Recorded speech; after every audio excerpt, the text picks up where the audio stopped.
ఇది కదా ఆఫర్ అంటే ఇప్పుడు ఎంత కొంటే అంత ఫ్రీ. విఆర్ఆ fine silver jewellery Jubilee Hills check post Hyderabad. నమస్కారం, వెల్కమ్ టు సుమన్ టీవీ. నేను గీతాంజలి.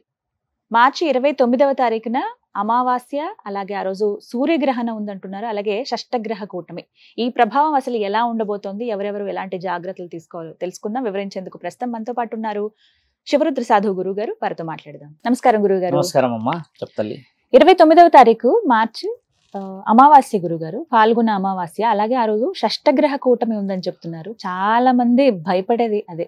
ప్రభావాలు చాలా తీవ్రంగా ఉండబోతున్నాయి. మానవ మాతృలుగా మనకు కావచ్చు, మొత్తం ఈ భూమండలం పైన కూడా ఎఫెక్ట్ ఎక్కువ ఉంటుంది అని అంటున్నారు. అసలు ఏంటంటే నిజంగా అంత భయపడాలా ఆ రోజున? షష్టగ్రహం అంటే 6 అంటే మనం ఎలా చెప్పుకోవచ్చు అంటమ్మా, మనం ఫస్ట్ నెగిటివ్ లోకి వద్దాం. అసలు గ్రహణాలు ఎందుకు కలుస్తాయి? ఒక్కొక్క గ్రహం ఒకలాగా వెళ్తూ ఉంటుంది. మొన్న 3-4 నెలల క్రితం ఏమో 5 గ్రహాలు కలిసాయి, పంచ. అవును. తర్వాత ఇప్పుడు అష్ట అంటున్నారు. ఇప్పుడు షష్ట అన్నాడు దాని ఏంటంటే మా విషయము, అసలు ఈ గ్రహాలు ఏం చేస్తాయి ఆ సమయాన్ని తెలవాలి చాలా మందికి. ఇప్పుడు సూర్యుడు చంద్రుడు మేము వివరించాం గతంలో, అసలు ఏం జరుగుతుంది పౌర్ణమికి అమావాస్యకి, గ్రహణం అంటే ఎందుకు ఫ్రీజ్ అవుతాడు ఆ సమయానికి. ఈసారి నెగిటివ్ అనేది ఎందుకు మాట్లాడుతున్నారంటే అమ్మా, ఇది ముఖ్యంగా అబ్నార్మల్ మైండ్ సెట్ ఉన్న వాళ్ళకి ప్రమాదం. ఇది అబ్నార్మల్ మైండ్ సెట్ అని అంటే ఎలా చెప్పొచ్చు అంటమ్మా, కొంచెం మంది ఇమ్మెచ్యూర్గా పుడతారు పిల్లలు. కొంచెం వయసు పెద్దగా ఉన్నా కూడా పిల్లలు చిన్న పిల్లల్లాగే ఉంటారు, ఎదుగుదల అలాగే ఉంటుంది. 5 సంవత్సరాలు 6 సంవత్సరాల లాగానే బ్రెయిన్ అక్కడికే స్ట్రక్ అయిపోతుంది.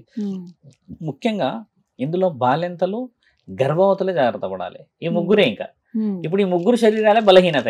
మీరు గమనించండి, ఒకటి బాల్యంత శరీరం బలహీనత, గర్భవతి బలహీనత, తర్వాత ఈ మెదడు ఎక్కువ శాతంగా పూర్తిగా ఎదగని పిల్లలకి బలహీనత. ఈ ముగ్గురి గురించే ఎందుకు ఉన్నది అని అంటే అమ్మా, ఆ రోజు ఎక్కువ శాతంగా రేడియేషన్ వస్తుంది. ఒక గ్రహణానికి అంత రేడియేషన్ ఉంటే 6 గ్రహాలు కలిసినప్పుడు ఎంత రేడియేషన్ వస్తుంది? అసలు ఏం జరుగుతుంది? 6 గ్రహాలు ఎలా జరుగుతాయని అంటే అమ్మా, చూడండి, ఇప్పుడు చంద్రుడు సూర్యుడు ఇలా ఉన్నారు అనుకో తల్లి, ఇటువైపు నుంచి అంటే ఇటు 3 ఇటు 2 వచ్చినప్పుడు ఈ గ్రహణాలన్నమ్మా ఇలా ఫ్రీజ్ అయి ఉంటాయి. 6 ఫ్రీజ్ అయి ఉంటాయి. 1-2కేమో ఒక ఎనర్జీ, ఇటు చుట్టుపక్కల ఉన్నాయి వచ్చేసి వీటిని ఇవ్వాల్సిన పాజిటివ్ ఎనర్జీని ఇవ్వకుండా ఆపేసాయి అనుకోండి. ఇవి వీటి యొక్క ముఖ్యమైన లక్షణం ఏంటి? ఇక్కడికి వచ్చేసి వెలుగు ఇవ్వాలి, ఇక్కడికి వచ్చేసి మనకు కొంచెం వాతావరణం అంతా 12 గంటలు చూపించాలి కదా, వెన్నెల లాంటిది.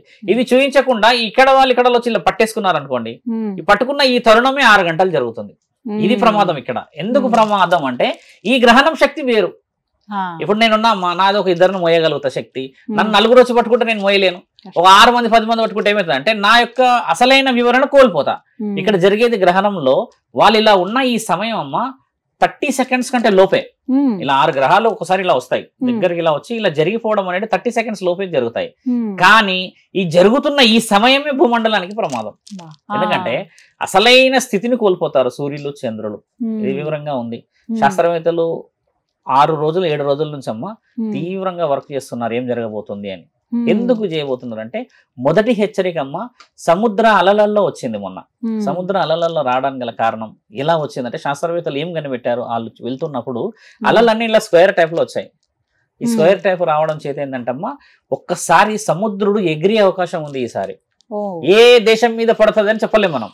ఇప్పుడు ఏ రాష్ట్రాల మీద వచ్చి పడుతుంది చెప్పలేం మనం. ఇప్పుడు వాయినాడు ఎవరు ఆపలేరు తల్లి. ఎందుకంటే కొన్ని ఎలా ఉంటాయి అంటే గ్రహణాలు ఒక్కసారి నిర్ణయం తీసుకుంటే అమ్మ ఎలాంటి శక్తి ఆపలేదు.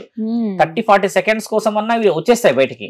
ఇప్పుడు వీళ్ళందరూ అది రాకుండా చేసే ప్రయత్నం ఒకటి ముమ్మరంగా జరుగుతుంది.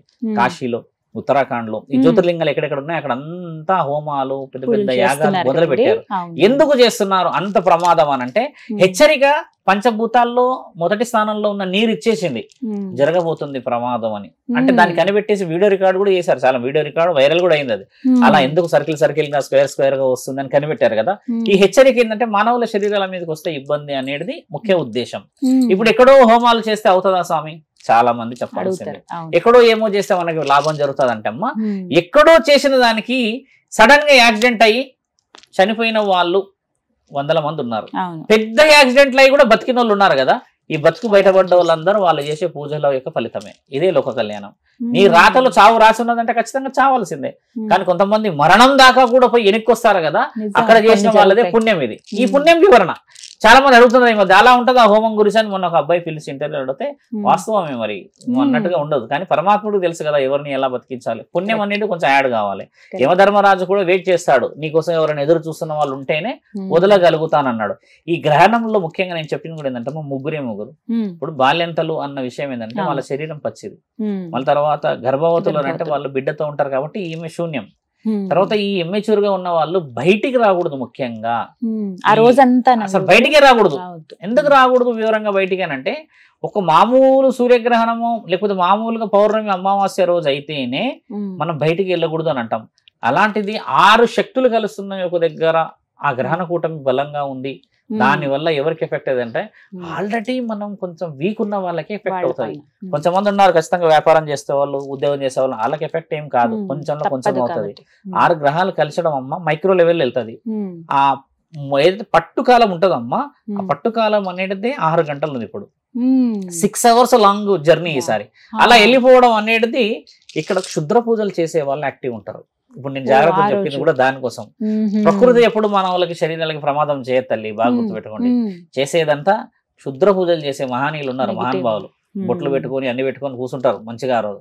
ఎందుకంటే వాళ్ళకు కూడా శక్తులు వచ్చే రోజు కదా, వాళ్ళు కూడా శక్తులు సంపాదించి అమాయకులను చంపాలి కదా. అమాయకుల శక్తులు వస్తే ఆత్మలు వచ్చి వీళ్ళ శరీరంలో చేరితే ఎక్కడ లేని శక్తి వస్తుందని చెప్పేసి ఒక ఊహలో కూర్చొని వీళ్ళు చేసే ఆ క్షుద్ర పూజలకి బలం ఆ రోజు. కానీ మనం గమనించాల్సిన విషయం ఏంటంటమ్మా, ఎంత క్షుద్ర పూజ చేసినా, ఎంత అధర్మమైన పూజ ఫలితం చేసినా ఆ రోజు ముఖ్యంగా అమ్మ అన్ని గుడులు మూసేస్తారు. గ్రహణం అంటేనే గుడులను మూసేస్తారు కదా. గుడులు మూయని ఒకే ఒక్క మహావీరుడు ముక్కంటి. ముక్కంటికి అభిషేకం చేసిన వాళ్ళకి 7 జన్మల పుణ్యం ఆ రోజు. ఆ రోజు ఖచ్చితంగా చేయాలి. నేను గతంలో కూడా వీడియో చెప్పా, తండ్రికి ఆ రోజు అభిషేకం చేసిన వాళ్ళు ఖచ్చితంగా పుణ్యం వైపు ఉంటారమ్మా. చాలా మంది ఏంటంటే భయపడి అసలు ఇంట్లో నుంచి వెళ్ళనే వెళ్ళరు. అదేదో మొత్తం ప్రపంచం మునిగిపోతున్నట్టు అంతా వీధి అంతా సైలెంట్ అయిపోతుంది. ఆ రోజు అభిషేకం చేయవచ్చు కదా. పురోహితులు కూడా చెప్పట్లేరు ఈ రోజుల్లో, భయపడుతున్నారు కదా. కానీ ఒక పురోహితులు ఎందుకు ధైర్యం చేయరమ్మా? నేను అదే అడుగుతాను. ధైర్యం చేసి ఒక అగ్నిహోత్రం పెట్టి, శివుడికి అయితే అలా ఉండదు, తండ్రి ఉన్నాడని చెప్తే ఎందరికో పాజిటివ్ రాదా అమ్మా? ఇక్కడ దయ్యాలు అనేసి గ్రహణం అనేది దయ్యాల రోజు అయిపోయింది అందరికి. ఈ భయం పోవాలి. అలా పోవడం అనేది ముఖ్యంగా. తర్వాత 6 గ్రహాలు కలిసిన తర్వాత అమ్మ నెక్స్ట్ మళ్ళీ కొన్ని రోజుల తర్వాత 7 గ్రహాలు, తర్వాత 8, 9 కూడా రానున్నది. ఇప్పుడు మనం అన్ని చూడాలి, ఒకటి కొన్ని సంవత్సరాల తర్వాత కలుస్తుంటాయి అనమాట అవి. ఈ 6 గ్రహాలది అయిపోయిన తర్వాత 7, 8 అది వివరణ. కానీ 6 గ్రహాల కలయిక రోజమ్మ మనం ఇంట్లో అఖండ జ్యోతి పెట్టుకోవడం శుభ ఫలితం. అఖండ జ్యోతి అనేది మీకు తెలిసిందే కదమ్మా, వివరణ. యావత్ ప్రపంచంలో అమ్మ మన దగ్గర సాంప్రదాయం ధర్మాన్ని కాపాడిన వాళ్ళందరూ పూజిస్తారు. గ్రహణం రోజు నెగిటివ్ మాట్లాడుకునే గురువులు 100 మంది ఉన్నారు కదమ్మా. అదే పాజిటివ్ మాట్లాడే గురువులు కూడా 100 మంది ఉన్నారు. పాజిటివ్ ఉన్నది కదా మన దగ్గర, వే లేకుంటే అయితే లేదు కదమ్మా. గ్రహణాలకు అధిపతి పరమశివుడు, ఇటు 7 లోకాలకు అధిపతి పరమశివుడు. మరి ఆయనను బందీ చేయని వాళ్ళు లేనప్పుడు ఆయనను పూజించడంలో తప్పు లేదు కదా. ఇక్కడ సముద్రుడు ఎగిసిపడుతున్నాడు ఈసారి. ఈసారి ప్రమాదం అంట జలేంద్రుడి ద్వారా ఉంది. జలేంద్రుడి గురించి మన దగ్గర 3 కాగితాలు రాసింది తెలుసా? శివపురాణంలో జలేంద్రుడు శివుడి కొడుకు. జలేంద్రుడు అంటే శివుడికి గంగామాతకి పుట్టినవాడు జలేంద్రుడు. ఆయన ఇంత ముందుకు ఒకసారి భూమండలం అంతా ముంచిండు, ఒకసారి ముంచినది మనకి రాసింది కూడా. ఈసారి ఆయన ఎగిసిపడే అవకాశాలు ఎక్కువ శాతంగా ఉన్నాయనే ఇవన్నీ జలేంద్రుడు ఇస్తున్న హెచ్చరికలు. ఇవి గంగామాత ఇస్తున్న హెచ్చరికలు కాదు. జలేంద్రుడు ఏంటంటమ్మా, ఇప్పుడు సముద్ర గర్భం ఒక్కసారి ఎగిసిపడ్డది అనుకోండి, దానికి దగ్గరున్న రాష్ట్రాల మీద ఎఫెక్ట్ పడవచ్చు. గతంలో జరిగింది కదా. ఇప్పుడు కేరళ రాష్ట్రంలో ఊహించారమ్మా, ఎక్కడి నుంచి వచ్చింది కదా. ఈసారి నీటి నుంచి గండం ఉన్నదని హెచ్చరిక. కానీ అలా జరగదు అని చెప్పేసి ఒక ధైర్యం చెప్పుకుంటూ వస్తున్నారు. నా నుంచి అంటే నా వీడియోస్ చాలా మంది చూస్తారమ్మా, కాబట్టి చెప్పడం ఒక విషయం ఏంటంటే, కొంచెం బాలెంతలు, గర్భవతులు, కొంచెం మైండ్ కొద్దిగా ఎదగలేని పిల్లల్ని తల్లిదండ్రులు మ్యాక్స్ టు మ్యాక్స్ 24 గంటలు బయటికి పంపించకపోవడం శుభసూచకం. కొందరికి గురువులు ఏం చేస్తారంటమ్మా, కొన్ని శక్తులు ఇస్తారు, ముడుపులు, కొన్ని కొబ్బరికాయలు కట్టి హోమం చేసిన ఇవన్నీ ఇస్తారు కదా. వీటన్నిటిని యాక్టివేట్ చేసుకోవాలి ఆ రోజు. ఎందుకు ఎలా యాక్టివేట్ చేసుకోవాలి? గురువు ఒకసారి కట్టి పెట్టినకి పోతే అంటారు కదా. దాన్ని యాక్టివ్ చేయడానికమ్మా మనం ఇచ్చే హారతి, మనం పెట్టే ఎక్కడైతే మనం ధూప్ స్టిక్స్ ఉంటాయి ఇవన్నీ పెడతాం కదా, ఇవన్నీ పెట్టి దానికి హారతి ఇవ్వడం కూడా గురువు ఇచ్చిన ముడుపుకి బలం రావడం. చాలా మంది చేయరు. ఒకసారి అలా పెట్టేసేసిన వంటిగా దాన్ని పట్టించుకోరు, దుమ్ము ధూళి ఉంటది, 6 నెలలకు తీసి పడేస్తారు. అంతే. మనం తీసి పడాల్సిన ఒకే ఒక్క పండమ్మ మీరు పెడతారు కదా గుమ్మడి పండు అని, బూడిద గుమ్మడికాయ ఉంటుంది కదా, గది మాత్రమే తీసేసేయాలి. ఈ కొబ్బరికాయలకి ఏంటంటమ్మా దాన్ని నీట్ చేసుకుని నువ్వు ఎంత హారతి పెడతావో, ఎంత పూజ చేస్తావో వస్తూ పోతూ ఉంటే, కొంతమంది ఏంటంటే ధర్మరక్షణకు చక్రం ఇస్తారు, ఒకటి ఇలా పెట్టుకుంటారు పటాలు, అవన్నీ ఇవ్వడానికి గల కారణం ఏంటంటే నువ్వు పూజించింది మరి అది ఎలా రీఛార్జ్ కావాలమ్మా, కొంచెం ఆలోచించాలి. ఇది చెప్తూ ఉన్నా కూడా మన వాళ్ళు పాటించారు, ఎందుకంటే అది కట్టడం కొంచెం హైట్ లో కట్టేస్తారు, దాన్ని ఆలోచన పూజించుకోవాలి. ఎందుకు పూజించుకోవాలి తెలుసా అమ్మ? మళ్ళీ అదొక విషయం మనల్ని అడుగుతారు, ఎందుకు స్వామి అంటారు. దేవతలు కట్టలేస్తారు కదా, దేవతలకు కట్టలేసినంతా దేవతలకి ఈ గుడిలు గోపురాలన్నీ మూసేస్తారు కదా, ఏదైతే గురుబలం మంత్రం ఉంటుందమ్మా ఆ మంత్రంలో శక్తి వచ్చే అవకాశం ఉంటది. ఎలా వస్తుంది అవకాశం అని అంటే, ఒక గురువు ఎలా కడతాడో తెలుసా అమ్మ? ఎలాంటి సమక్షంలో అయినా, ఎంతటి ప్రమాదం వచ్చినా, ఎక్కడి నుంచున్నా బాగా గమనించండి. ఒక వస్తువు ఇలా ఇచ్చేటప్పుడు అంత శివుడే చూసుకుంటాడు, ఈశ్వరుడే చూసుకుంటాడు అంటారు. వేరే ఏ గురువులైనా సరే అంతిమ స్థితిలో ఉన్నప్పుడు ఎక్కడి నుంచి ఒక దిక్కునికి అవకాశం వస్తుందిలే అంటారు కదా, ఆ అవకాశమే ఈ ముడుపు అమ్మ.